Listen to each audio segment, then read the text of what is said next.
The great chamber of the Galactic Council on Ethais Prime was never truly quiet, not even on the calmest of days. 342 species filled the circular hall in tiered rows that climbed toward a ceiling made of living crystal, and every session brought with it the hum of translators, the shuffle of alien bodies, and the constant murmur of politics dressed up as diplomacy. On this particular morning, the session was as boring as any other. Councillor Thissaron, the Speaker of the Galactic Concord, stood at the central podium on his 4 segmented legs, his insectoid wings folded neatly behind his back as he guided the assembly through a dispute over shipping lanes near the Orith Nebula. His voice was smooth and practiced, the voice of someone who had spent 2 centuries turning conflict into conversation and action into committee. Ambassador Ilara Voss sat in the human delegation's modest seat on the lower tier, the section reserved for what the council politely called developing members, and what everyone else called junior species. Humanity had joined the Concord 80 years ago, a blink of an eye by galactic standards, and in all that time they had been patted on the head, spoken over, and quietly ignored whenever it suited the older races. Voss did not mind the seat. She was a tall woman with silver-streaked dark hair pulled back tight, and her face carried the kind of stillness that made people uncomfortable without knowing why. Before she had become a diplomat, she had served as a military judge, and she had learned long ago that silence was louder than shouting if you knew when to use it. She was reviewing a trade proposal on her datapad when the lights in the chamber shifted from white to deep amber. Every delegate knew what that color meant. Priority emergency transmission. Thissaron paused mid-sentence and tilted his angular head toward the communication officers stationed below the podium. One of them, a young Pelori with trembling fins, looked up at the speaker and said something too quiet for the chamber to hear. Thissaron straightened. "The council will receive an emergency broadcast from Sector 14, he announced, and his translator carried the words to every ear and audio receptor in the room. All scheduled business is suspended. The central holographic display flickered to life, and the chamber fell into an uneasy hush. The first image was a planet, green and blue with swirling white clouds, a world that looked painfully like Earth. Text appeared beside it. New Thessaly, human frontier colony, population 1.2 million. Then the image changed. The green surface was scarred with black craters, entire cities reduced to smoldering rubble, forests burned to gray ash stretching for hundreds of kilometers. Distress signals played over the speakers, frantic human voices screaming for help, calling out names, begging anyone to respond. Drone footage followed, captured by automated survey units that had arrived after the attack. Streets filled with bodies, homes torn apart by orbital bombardment, a school with its walls blown inward, and small shapes scattered across the floor that no translator needed to explain. Chemical defoliant had been sprayed across the agricultural zones, turning farmland into poison that would last for decades. And then the footage showed the ships responsible, the long dark cruisers of the Zarathi Dominion, their hulls marked with the red claw sigil that half the galaxy had learned to fear. The Zarathi were a reptilian species built like nightmares, tall and armored with natural bone plating, and they had built an empire not through trade or alliance but through violence and the threat of more violence. This was not the first time they had done something like this. 50 years ago they had wiped out the Ilwari, a peaceful aquatic race whose homeworld now sat empty and poisoned. 30 years ago they had scattered the Drenith, burning their colony worlds until the survivors became refugees begging for shelter across the galaxy. Both times the Council had responded with sanctions, formal condemnations, and sternly worded resolutions that the Zarathi had ignored completely. Both times the Council had offered mediated dialogue and called it justice. Now they had come for the humans. The footage ended, and the chamber was thick with silence. The kind of silence that comes not from shock but from guilt, because everyone in that room knew exactly what was going to happen next. They were going to do nothing meaningful, again. Thisarin broke the quiet with practiced gravity. "This is a deeply concerning development," he said, and his wings shifted in what the Velhari considered a gesture of sorrow. "The Conquered extends its sympathies to the human delegation and calls upon both parties to exercise restraint." Both parties. Voss heard those words, and something behind her eyes went very still. A recorded transmission from War Prince Drekthar was played next. He appeared on the holographic display, massive and gleaming, his yellow eyes half-lidded with the lazy confidence of a predator who had never once been made to answer for his kills. "The territory designated as New Thessaly falls within the historical expansion corridor of the Zarathi Dominion," he said, his deep voice rattling through the translators. "The human settlers were occupying our sovereign space without authorization, and we exercised our right to reclaim what is ours." He smiled, or at least he made the expression that Zarathi used when they wanted you to know they were enjoying themselves. "However," he continued, "the Dominion is not unreasonable, and we are willing to enter negotiations with the human government to discuss future boundaries and reparations." Reparations. He had killed 1.2 million people, 400,000 of them children, and he was offering to sit at a table and talk about it. This was his pattern: destroy, then extend a hand so the council could pretend the system worked. Thisarin nodded slowly, as if this were a reasonable and encouraging development. "The council welcomes the Dominion's willingness to engage in dialogue," he said. "I propose the formation of a mediation committee to facilitate discussion between the Zarathi Dominion and the United Earth Government, with full arbitration rights granted to the Conquered." 17 species seconded the motion before the echo of his words had faded. It was happening again.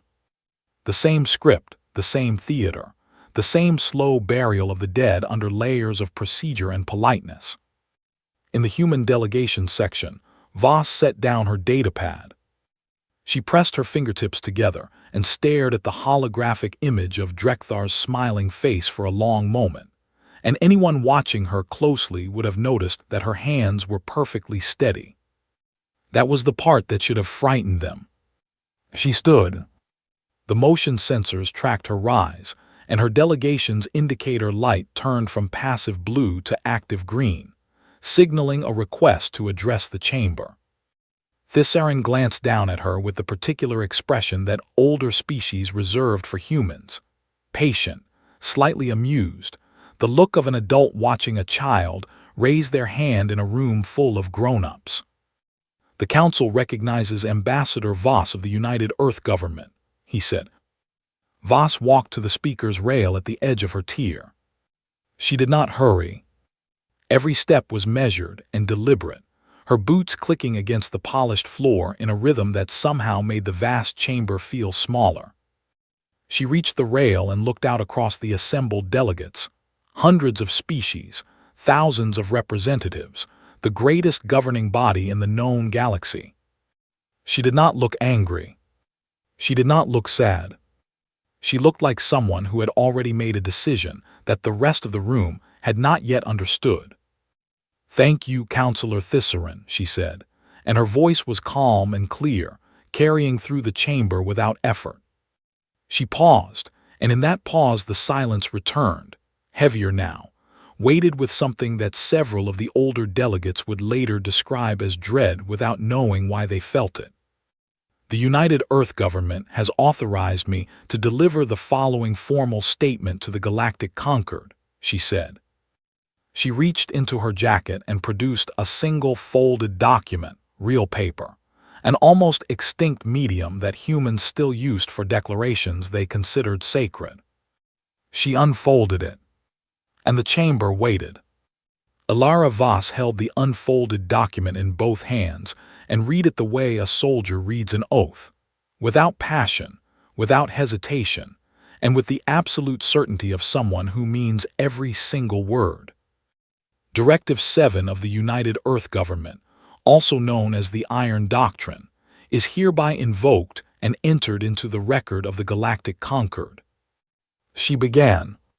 The translators carried her words to every corner of the chamber, and already several delegates were leaning forward in their seats because the humans had never invoked anything before.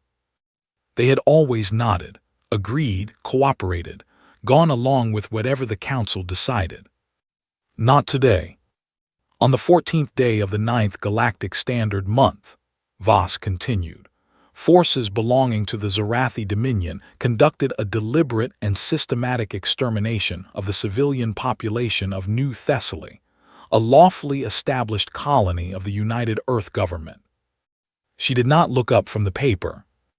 1.2 million human beings were killed, including approximately 400,000 children under the age of 16. The number hung in the air like smoke. The United Earth Government does not recognize the Zarathi Dominion's claim to any authority, territory, or right to dialogue, following a deliberate act of genocide against a civilian population. Now she looked up, and her eyes swept the chamber with the slow precision of a searchlight. Humanity does not negotiate with those who murder its children. The silence in the chamber was so complete that delegates on the upper tiers could hear the hum of the station's environmental systems. Effective immediately, Voss said. A state of total war exists between the United Earth Government and the Zarathi Dominion, and this state of war will continue until every individual responsible for the massacre at New Thessaly is captured or destroyed. She folded the paper once and placed it on the speaker's rail.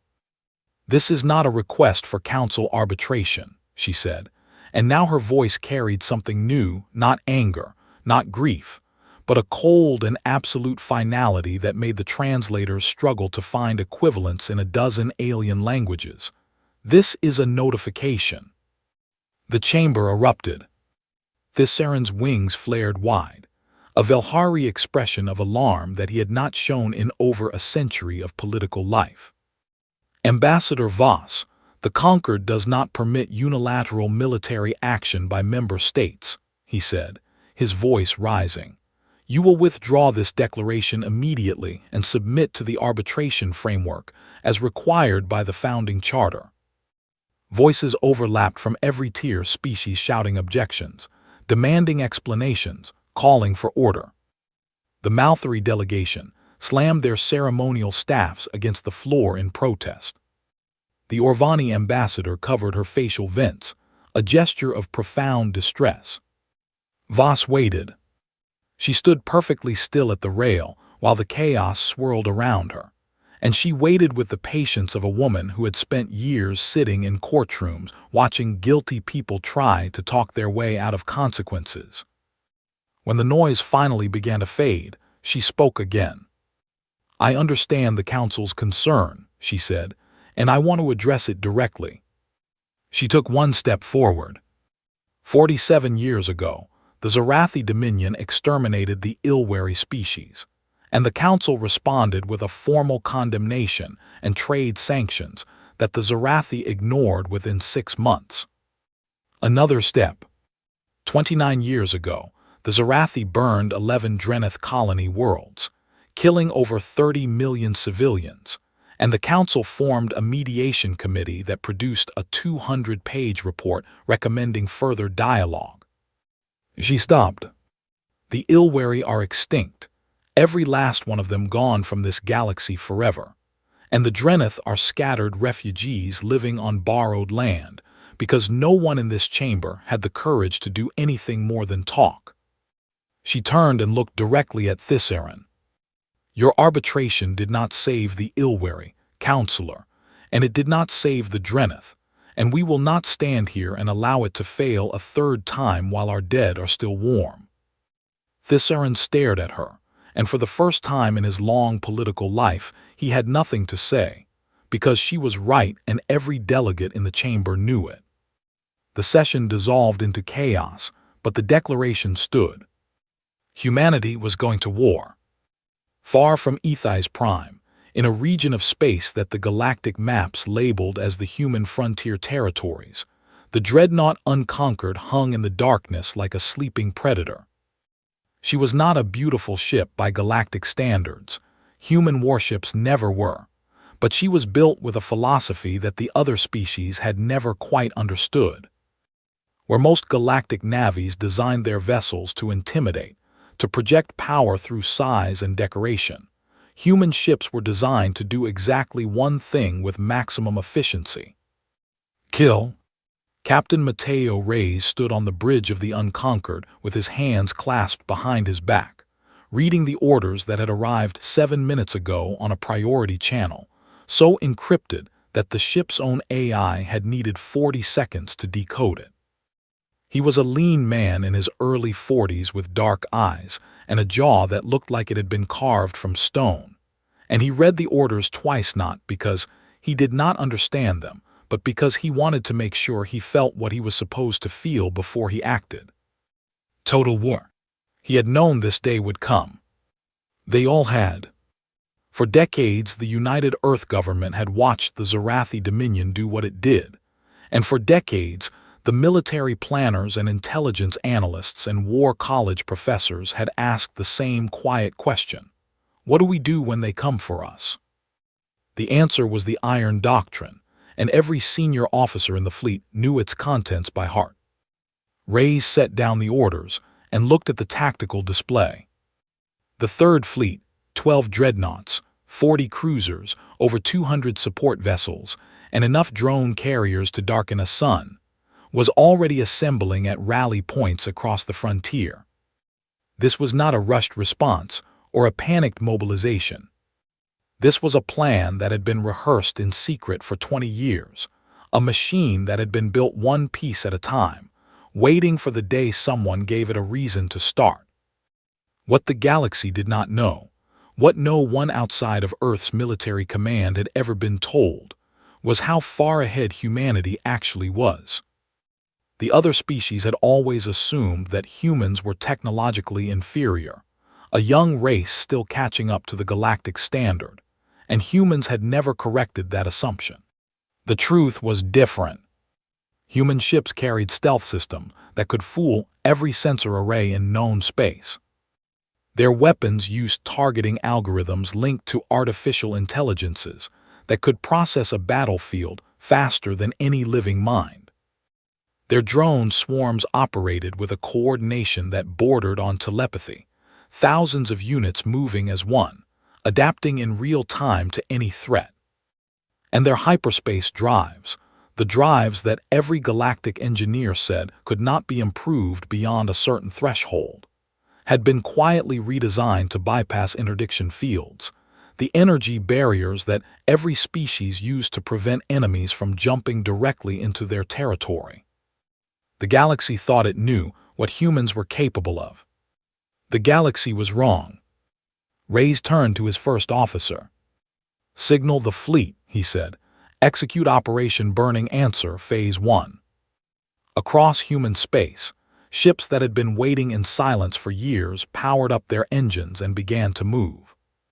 Back on Ethai's prime, the council session had ended in disarray, and Ambassador Voss sat alone in the human delegation's quarters, staring at a photograph on her personal terminal.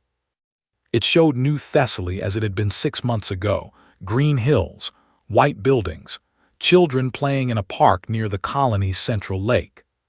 She touched the screen once, then closed it.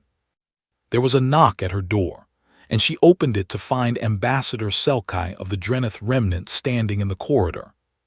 He was small, barely reaching her shoulder, with gray skin and large dark eyes that carried the permanent sadness of a species that had lost almost everything.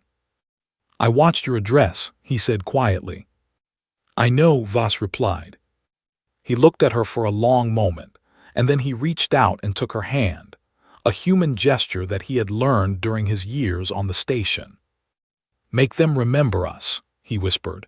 "Make them remember the Ilwari and the Drenith, and make the galaxy remember what it costs to look away." Voss held his hand and nodded once. 12 hours later, the Third Fleet dropped out of hyperspace, not at the border of Zarathi territory, not at the edge of their outer defenses, but deep inside their inner systems, less than 3 hours from Zarathi Prime itself.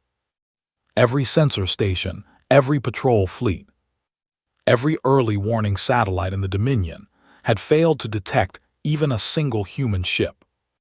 The Zarathi had not even known they were coming. And now it was too late. The first sign that something was terribly wrong came to the Zarathi, not through their military channels, but through their civilian traffic control network. A cargo hauler passing through the inner system detected a gravity distortion that should not have been there, and when it adjusted its sensors to investigate, the distortion resolved into the shape of a warship, then 12 warships, then a fleet so vast that the hauler's computer simply stopped counting and began broadcasting an emergency signal on every frequency it could reach. The Third Fleet materialized inside the Zarathi defensive perimeter like ghosts, stepping through a locked door. Captain Mateo Reyes stood on the bridge of the Unconquered and watched the tactical display paint the enemy positions in red across the holographic map. Around him, his crew worked in focused silence, every station active, every system running at full power, and the only sound was the low, steady hum of a ship that was very good at what it had been built to do. "Open a channel," Reyes said. "All frequencies, military and civilian, translated to Zarathi Standard."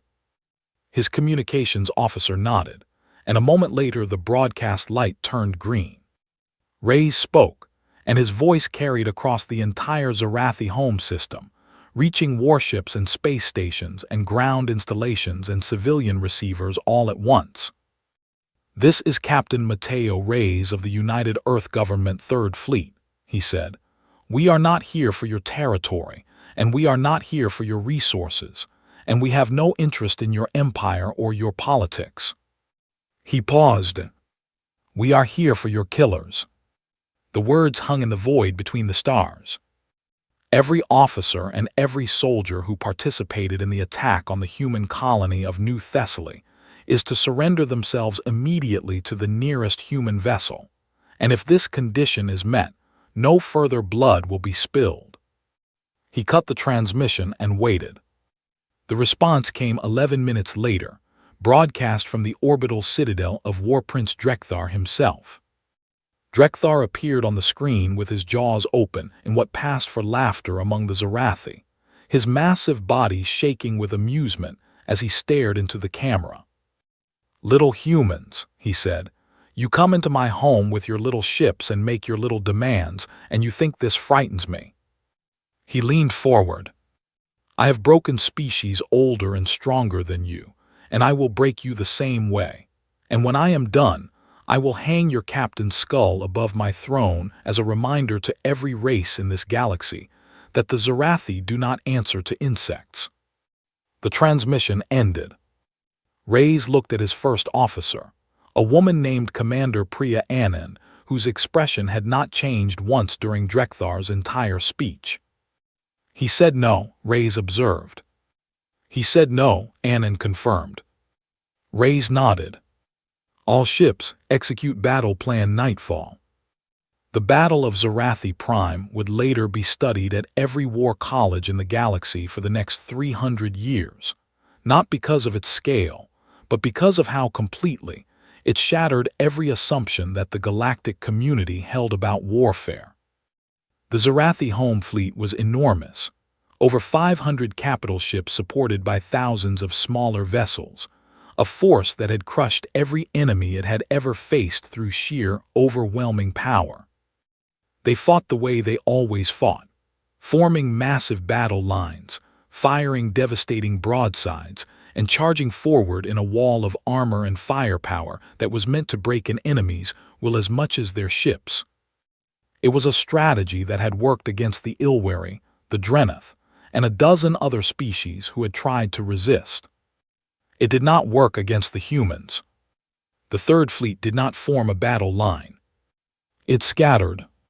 Human ships moved in small, coordinated groups of 3 to 5 vessels, darting between the Zarathi formations like wolves circling a herd, and they struck not at the enemy's strongest points but at their weakest: sensor arrays, communication relays, engine clusters, ammunition stores. The Zarathi fired their broadsides into empty space because the human ships were never where they were supposed to be. Every time the Zarathi tried to bring their superior numbers to bear, the human groups would split and reform somewhere else, drawing the larger ships out of formation and picking them apart from angles they could not defend. Then the drones came. Carriers at the rear of the human fleet released swarms so dense they appeared on Zarathi sensors as clouds. Thousands of autonomous units linked together through artificial intelligence networks that allowed them to think and adapt faster than any living crew could react. The drones did not try to destroy the Zarathi ships. They blinded them. Electronic warfare packages jammed sensors and scrambled targeting computers, while physical units attached themselves to hull surfaces and cut through weapon power conduits with precision lasers. Ship after ship went dark, drifting helplessly as their weapons failed and their engines sputtered, and their crews screamed into communicators that no one could hear because the jamming had taken those too. And through it all, the Unconquered moved like a surgeon's blade, targeting the Zarathi command ships with strikes so precise that they disabled propulsion and weapons without breaching the hulls. Reyes was not trying to kill everyone aboard those ships. He was trying to leave them alive, floating and forced to watch as their fleet fell apart around them. The battle lasted 6 hours. When it ended, the Zarathi home fleet had been reduced from a fighting force to a field of drifting wreckage and disabled hulls, and humanity had lost 23 ships, a number that the Galactic analysts would later call impossibly, frighteningly low. On Ethais Prime, the Galactic Council had gathered in emergency session to watch the battle through long-range sensor relays, and the chamber was silent in a way it had never been before. Not the polite silence of diplomacy or the uncomfortable silence of disagreement, but the deep and hollow silence of beings who were watching their understanding of the universe come apart. Thissaron stood at his podium with his wings pressed flat against his back, a Velhari posture of pure distress, and he stared at the tactical display as the last Zarathi command ship went dark. "This is not possible," whispered the Malthari ambassador to no one in particular. "They are a junior species." Ambassador Voss sat in her seat and said nothing, and her face showed nothing, and her hands remained folded in her lap as steady as they had been on the day she read the declaration. She did not need to speak. The display was speaking for her. Thissaron found his voice. "The Council demands an immediate cessation of hostilities," he announced, though the words came out thin and uncertain. "Humanity must stand down and allow the conquered to mediate this conflict before further." "No," Voss said. Just the one word, spoken from her seat without rising, and it cut through the chamber like a blade. Thissaron turned to her. "Ambassador, the Conquered's charter." "The Conquered had decades to stop the Zarathi from killing," Voss said, still seated, still calm, still terrifying. "It chose arbitration, and arbitration chose to let species die, and we choose differently." No one responded. Far from both the battle and the politics, on the burned surface of New Thessaly, human ships were landing, not warships but recovery vessels, medical transports and forensic teams. They spread across the ruins of the colony with scanners and cameras and sample kits, and they began the slow and terrible work of documentation. Every body was photographed, tagged, and identified where possible. Every mass grave was mapped and measured. Every piece of evidence, spent Zarathi ammunition casings, chemical weapon residue, boot prints in the ash, was collected and cataloged with the precision of investigators who knew that every piece of data would matter in a courtroom. And then humanity did something that the Council had spent decades making sure no one ever did. They released it all. Unedited and uncensored footage of New Thessaly's destruction was broadcast across the entire Galactic communications network. Every station, every homeworld, every ship with a receiver. The galaxy saw the craters where neighborhoods had been. The galaxy saw the poisoned farmland that would not grow anything for 50 years. The galaxy saw the school. For the first time, species who had only ever heard about Zarathi atrocities in carefully worded council reports were seeing what those atrocities actually looked like. And the effect was like a shockwave that moved not through space, but through conscience. On 100 different worlds, ordinary beings watched the footage and felt something shift inside them. The comfortable distance between themselves and the victims collapsed, and what was left was the raw and undeniable truth that this had happened because no one had stopped it. In his orbital citadel above Zarathi Prime, War Prince Drekthar watched his broken fleet drift and felt something he had never experienced in his entire life. Fear. Not of death, Zarathi did not fear death, but of something worse. Irrelevance. He activated his long-range communicator and transmitted a message, but he did not send it to the humans. He sent it to the Galactic Council. "This is War Prince Drekthar of the Zarathi Dominion," he said, and for the first time his voice carried no amusement and no contempt. "I am invoking the Conquered Mutual Defense Clause and requesting immediate military assistance against the unlawful aggression of the human species." He was begging. The predator who had laughed at the deaths of millions was begging the very institution he had mocked for a century to save him. And across the galaxy, everyone was watching to see what the Council would do. The Mutual Defense Clause had been written into the founding charter of the Galactic Conquered 4,000 years ago, and in all that time, it had been invoked exactly twice. Once during the Spore Crisis of the Third Millennium, and once during the boundary wars that had nearly torn the galaxy apart. It was the most powerful legal tool in galactic civilization, a binding agreement that required every member species to contribute military forces against an aggressor if the Council voted to activate it. And now Drekthar, the butcher of 3 species, the War Prince who had ignored every Council resolution ever passed against him, was asking the galaxy to use it on his behalf.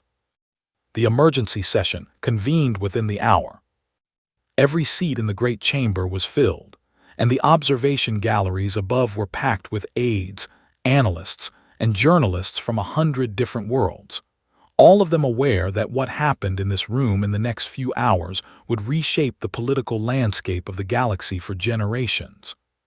Thissaran called the session to order, and for once the chamber did not need to be quieted because no one was speaking. The silence was heavy and electric, charged with the kind of tension that comes when everyone in a room knows they are about to be asked a question they do not want to answer. The Zarathi Dominion has formally invoked the Mutual Defense Clause. Announced, under the terms of the Charter, the Council must vote on whether to activate the clause and mobilize a joint defense force against the United Earth government. He paused, and his compound eyes swept the chamber. The floor is open for debate. The arguments came quickly, and they split the chamber down lines that had nothing to do with right or wrong, and everything to do with interest and fear. The Vithani Collective spoke first, their ambassador rising on 6 limbs to declare that order must be preserved above all else. If one species can declare war unilaterally and face no consequences from the conquered, then the charter is meaningless, he said. Today it is the humans acting alone, but tomorrow it could be anyone, and the precedent we set here will echo through history. The Malthari Trade Federation agreed, though their concern was less philosophical. The Zarathi controlled 3 major trade corridors, and a prolonged human occupation would disrupt commerce across an entire quadrant. Several smaller species nodded along, not because they loved the Zarathi, but because they had spent their entire existence relying on the conquered structure for protection, and watching a single species tear through that structure terrified them more than any war prince ever had. On the other side, the arguments were quieter but no less powerful. The Orvani ambassador, an elderly female whose species had escaped Zarathi attention only through geographical luck, stood and said simply, "We have all seen the footage from New Thessaly, and if we vote to protect the ones who did that, then we deserve whatever comes next." The Pelori delegation agreed, and so did the Keth, and so did a dozen other species who had spent decades watching the Zarathi grow bolder, while the council grew more passive.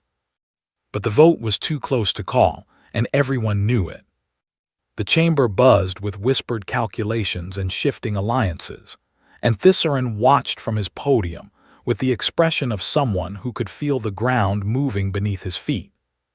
He was afraid, not of the Zarathi and not of the humans, but of the choice itself, because he had spent his entire career believing that the Conquered's greatest strength was its ability to absorb conflict through process and patience, and now that belief was being tested against a species that had simply refused to play along. He leaned toward activation, not because he sympathized with Drekthar, but because he feared what it meant if the Conquered could not control its members. "Before we proceed to a vote," he said, "the council will hear from the party in question." He turned to the lower tier. "Ambassador Voss, you have the floor." Voss stood and walked to the speaker's rail for the second time, and the chamber watched her with an intensity that it had never directed at a human before. She did not carry a document this time. She carried a small audio device, no larger than her palm. "I will be brief," she said, "because what I have to say does not require many words." She placed the device on the rail. "Before I speak, I want this council to hear something, and I want every delegate to listen to its entirety without interruption." She pressed a button. The sound that filled the chamber was not dramatic at first, the hiss of static, the muffled thud of something heavy hitting a door, and then voices, human voices, speaking in quick, frightened tones that the translators rendered for every species present. "How many are inside?" 6,000, maybe more, mostly kids and elderly, everyone who made it to the shelter. "The doors are rated for orbital bombardment. They cannot get through." A louder thud, then another, then a grinding metallic shriek that meant something very strong was tearing through something that was supposed to be unbreakable. Screaming, not the controlled panic of adults trying to stay calm, but the raw, desperate screaming of children who knew that something terrible was on the other side of the door. A crash. More screaming, louder now, mixed with sounds that no translator could soften, the heavy footsteps of Zarathi soldiers, the discharge of plasma weapons, the wet, terrible sounds of violence done to bodies that could not fight back. A child's voice, small and clear above the chaos. "Mama, where are?" Static. The recording lasted 47 seconds from the first thud to the final silence, and when it ended the chamber was so quiet that delegates on the upper tiers could hear their own heartbeats. Voss let the silence hold for 10 seconds, then 20, then 30. Some delegates looked away, and some covered their sensory organs, and some sat perfectly still with expressions that transcended species. The universal look of beings confronted with a horror they could not unsee or unhear. Ambassador Selkai of the Drenith was weeping openly, gray tears running down his face, because he had heard recordings like this before from his own people's history, and he knew exactly what that static at the end meant. Voss spoke. "You are afraid of us," she said, "and I understand that because we are efficient in war and we do not posture, and we do not bluff, and when our children are murdered we come for those responsible and we do not stop." Her voice was steady, calm, and completely without mercy. "But I want every delegate in this chamber to ask themselves one question before they cast their vote." She paused. "In the 80 years since humanity joined this Conquered, have we ever started a war?" Silence. Have we ever threatened another species? Silence. Have we ever conquered a single world, or stolen a single resource, or harmed a single being who did not first raise a weapon against us? Silence, because the answer to every question was no, and everyone in the room knew it. You know what we are, Voss said. We are builders and explorers and traders and neighbors, and we have been all of those things since the day we joined this Concord. She pointed to the audio device on the rail. The Zarathi have attacked 4 species in 50 years, and each time this council responded with sanctions and dialogue and committees and reports. And each time the Zarathi waited for the attention to fade, and then did it again. Her hand dropped. The Ilwari followed your process, and they are gone, every one of them forever. And the Drenith followed your process, and they are broken, and now you are asking us to submit to the same process that failed them. She shook her head. We will not. If you choose to stand between us and the ones who did this, she said, gesturing to the now silent audio device, that is your right under the Charter, and we will not pretend that we can fight the entire galaxy. But know this, we will not stop, and every ship you send against us is a ship that is protecting the killers of children, and history will remember which side of this you chose. She returned to her seat. Thisaren stared at the audio device on the rail as if it were a bomb, and in a way it was, because it had detonated something inside the chamber that no amount of procedural language could reassemble. The vote will proceed, he said, and his voice was barely above a whisper. One by one, each species cast their decision through the electronic voting system, and the results appeared on the central display in real time. The Orvani voted no, they would not protect the Zarathi. The Pelari voted no. The Keth voted no. The Drenith voted no, and Selkai's hand trembled as he entered it. The Malthari, who had argued for activation, hesitated, and then voted no. The Vithani, who had spoken so passionately about precedent and order, abstained. Species after species after species rejected the clause, and the count climbed not gradually, but in a cascade, like a dam breaking, as delegates who had been uncertain saw which way the tide was moving and found their courage or their fear, or whatever it was that made them choose. The final count was 312 against activation, 19 in favor, and 11 abstentions. It was not close. It was a landslide. Read the result and set down his speaking rod, a gesture that, in Velhari culture, meant the acceptance of something painful and irreversible.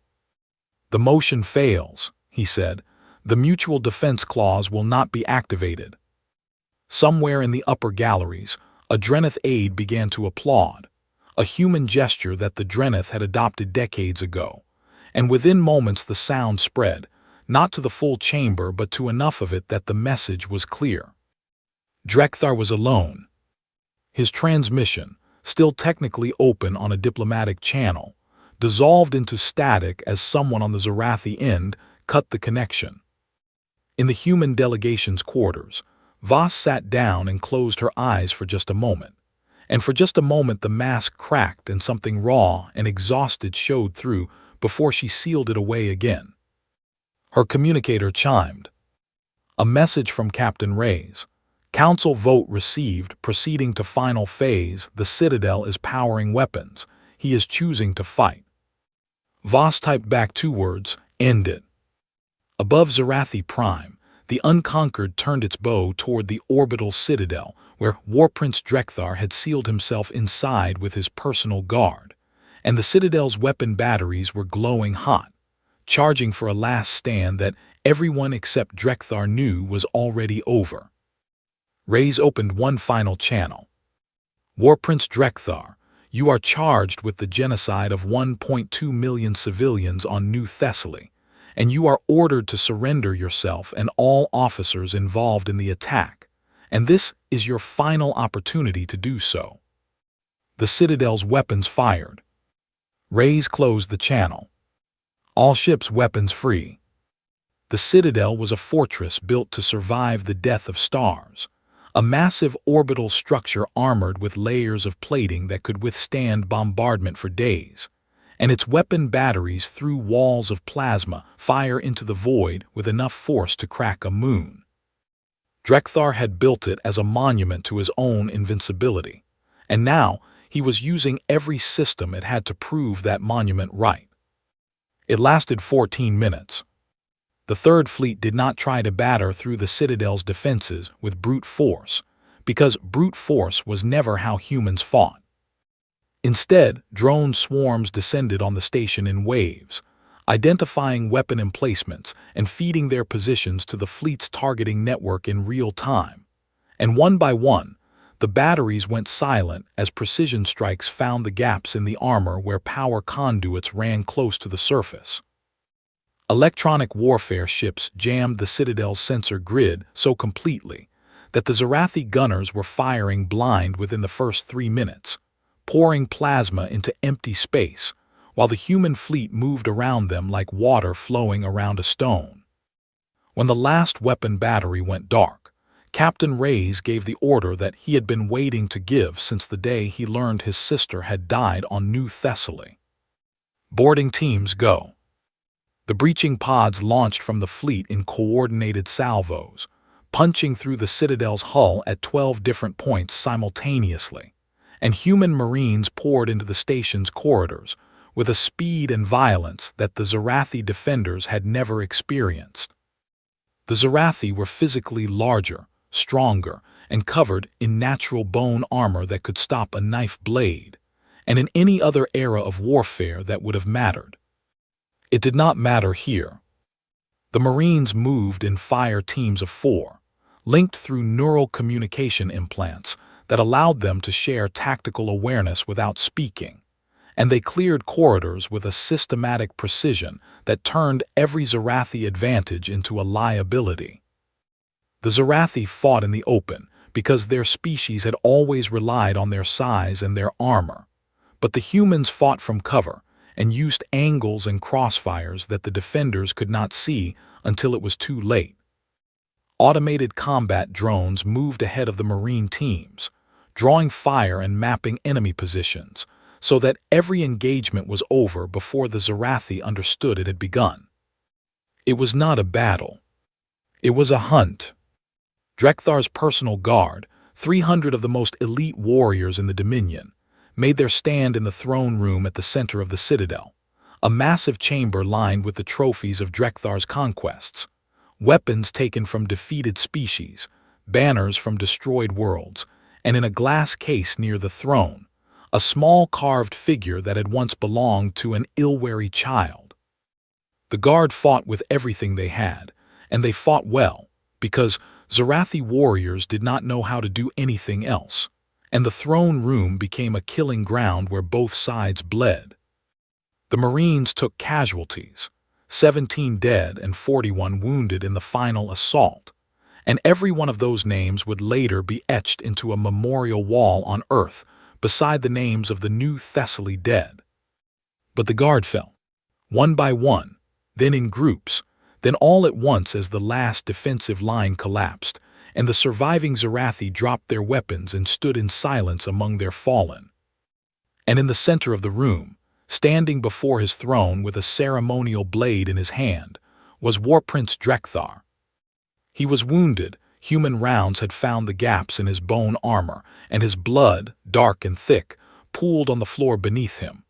But he was standing, and his yellow eyes burned with a fury that had no surrender in it.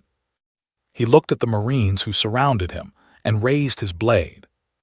"I am Drekthar," he snarled, "War Prince of the Zarathi Dominion, conqueror of the Ilwari, breaker of the Drenith, and I will die on my feet as a warrior, not in some cage built by vermin." Captain Reyes stepped through the breach in the throne room wall, his armor scarred and dusty, and he looked at the War Prince the way a man looks at something he has been waiting a long time to see.